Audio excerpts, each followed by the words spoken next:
Então vamos dar início, então, nessa aula aqui de número 3. Deixa eu só pegar meu laser point aqui, já para deixar no ponto. Ó, aqui agora o objetivo é a gente falar sobre a parte de Azure Policy, né? É um ponto muito importante que o conteúdo aqui já está disponível no portal. Então você no link aqui abaixo já consegue ir lá fazer o download desse slide, fazer download desse PDF e ter acesso a todo o plano para você conseguir tirar a sua certificação aí Microsoft Azure em 30 dias. Mas entenda um ponto importante. Primeira semana, você tem que ter os fundamentos, claro, para você que está começando, do ponto de vista de tenant, assinatura, tudo isso aqui. Já existe um vídeo anterior. Se você não viu, assista. Aula 2, isso aqui, dia 2. E hoje nós vamos falar de Azure Policy, tags, governança. Então, é muito importante você ter acesso a esse guia definitivo de Azure Policy Tags, quando a gente fala de governança. Eu busquei separar isso de uma maneira muito estruturada para ajudar você de iniciante, intermediário a avançado. Quais são os níveis do ponto de vista de políticas e tags no Azure? Como que você aplica isso na estrutura de certificações e como que você coloca isso na prática, né? O foco conceitual, o que é, para que serve, aqui já é a obra, como que aplica, e aqui as boas práticas, as estratégias para a gente estabelecer landing zone. Dito isso, vamos lá. Ponto importante que cai qualquer certificação, a Z900 principalmente. A gente está falando de Azure Policy. Posteriormente, tags e Resources Locks, ou seja, a proteção que você consegue colocar em lock de recursos no Azure. Isso daqui é um conhecimento exigido no Z900. Quando você fala no Z900, você tem que ter noções sobre Azure Policy. Pô, são políticas que vai permitir que eu consiga aplicar regras de negócio. Ah, entendi. Então, Azure Cloud Tenant, assinatura política, regra. O que pode ou o que não pode ser feito dentro do ambiente do Azure? Sim. O que está em conformidade com uma definição corporativa e o que está fora? Sim. E uma das maneiras de ajudar a aplicar essas políticas é através de tags. Tags nada mais do que são marcas, são labels, são que você faz e você coloca uma etiqueta dentro de uma máquina virtual, de um storage, de uma virtual network, que permite com que você sim consiga gerar relatórios lá na frente, fazer filtros, até mesmo fazer uma análise de custom management. Quando você tem que ter uma análise mais detalhada de gerenciamento de custo, você sim pode trabalhar com essa estrutura, que é a estrutura de tags. E por fim, a gente fecha aqui com proteção, né? Eu tenho alguns recursos dentro da Azure que, por mais que você seja owner, proprietário, global admin, você não pode deletar aquilo porque existe um cadeado, existe uma proteção. Uma proteção, seja ela somente leitura ou contra exclusão. Dito isso, fazendo uma revisão rápida, você já entendeu que existe uma hierarquia top-down on Azure para que sim, você possa consumir os recursos da Azure. E a regra de ouro dessa herança é que bloqueios e tags aplicados em níveis superiores automaticamente por todos os recursos filhos, o que acontece? Ele faz esse bloqueio. O bloqueio ele é mais restritivo dentro da cadeia e ele sempre tem precedência. Ficou claro aqui? O bloqueio mais restritivo da cadeia, ele sempre vai ter precedência. Exemplo, bloqueios que sobrepõem, por exemplo, o RBAC. Um usuário, ele pode ser, por exemplo, owner, owner, proprietário, será impedido de excluir um recurso se houver um bloqueio ativo. Ou seja, se eu coloco ali o bloqueio, o bloqueio deve ser removido primeiro, que é o famoso bloqueio. Vamos já mostrar então na prática? Funciona assim, ó. Dentro do Azure, você tem as permissões RBAC. Você determina se a pessoa pode ler, modificar ou excluir. Até aqui você já entendeu. Mas o bloqueio, que foi o que eu acabei de mostrar aqui, ó, o bloqueio, ele sobrepõe o RBAC. O que é o bloqueio? É o lock. Eu tenho dois tipos de lock. Não cannot delete, né? Ou seja, não pode deletar, não pode excluir, tá aqui, cannot delete, você vai poder ler, você vai poder modificar o objeto, mas você não pode deletar o objeto. Então isso é um bloqueio, isso aqui não é uma permissão, isso não é um RBAC, é um block, né? É um lock, é um cadeado. É igual você pegou um cadeado, não pode deletar. Pronto, não vai deletar. Ou você põe esse cadeado e você fala de, além de não poder deletar, também não pode modificar nada, só pode ler. Então, essas são as duas diferenças aqui, né? Locks, e se você olhou para isso aqui, o bloqueio read-only assemelha-se ao poder do RBAC de leitura, só pode ler, congelando qualquer tipo de configuração. Isso é a Z900, você tem que entender isso. Só isso já passo na prova, Vidal? Faz uma revisão? Claro, regra de ouro de uma herança, top-down.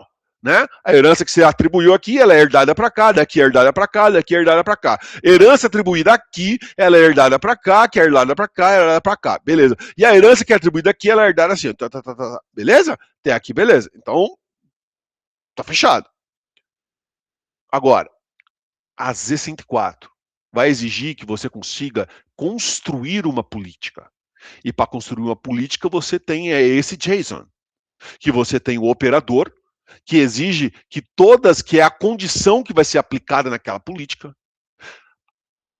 Quais são os requisitos de negócio que você vai forçar diretamente dentro daquela propriedade? Eu tenho a política que eu vou aplicar, o operador e aonde que eu vou aplicar, né? E qual que é o efeito dela, né? Olha lá, modify, leitura, escrita. Pô, Vidal, são esses 3 níveis, é assim que se o que eu tenho que saber para a prova? Tudo que você está vendo aqui. Vai cair na prova exatamente uma telinha parecida com essa? Olha, eu confesso para você que na minha prova você tinha que saber exatamente associar ali as sessões corretas. Então anota aí, primeira sessão é a sessão do operador, segundo da propriedade e o terceiro é do efeito. Se você entender essa ordem, você já está muito bem para a sua prova. E aí você vai aplicar efeitos, deny ou modify. Ou modificar, ou modify. Você pode sim impedir que seja feita qualquer alteração, né? Olha lá, bloqueia a criação de um resource group, ou permitir que um recurso nasça sem tag. Então, na prática, você vai criar algumas políticas. Vamos dar um exemplo clássico, né? Toda máquina virtual aqui, ó, todo recurso que nasce sem a tag, né, de centro de custo, ele precisa automaticamente injetar aquela tag. Então, isso é um efeito de modify.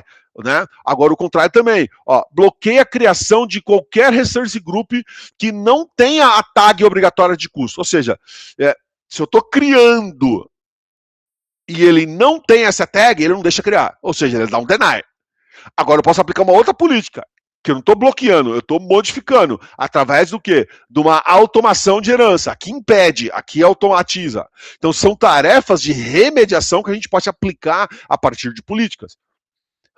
Isso é uma Z104? Isso é uma Z104. Qual é o efeito colateral do bloqueio na 104? Se você bloqueia aqui, dependendo do bloqueio, por exemplo, se for somente leitura, se você for tentar restartar uma máquina virtual, ou se você for fazer uma lista de chaves de um storage account, ou se você for fazer uma limpeza aqui dentro do backup, você vai ter falha de limpeza, vai ter quebra de acesso à lista, e vai ter falha aqui no restart. Por quê? Porque ele não vai conseguir consumir, porque assim, você acabou de falar que é somente leitura. E leitura, ele bloqueia a requisição método de post, né? Ele bloqueia o post. Então, toda vez que você for fazer essas operações aqui, se você tiver com essa opção aqui, isso aqui vai dar erro na sua prova, você vai errar.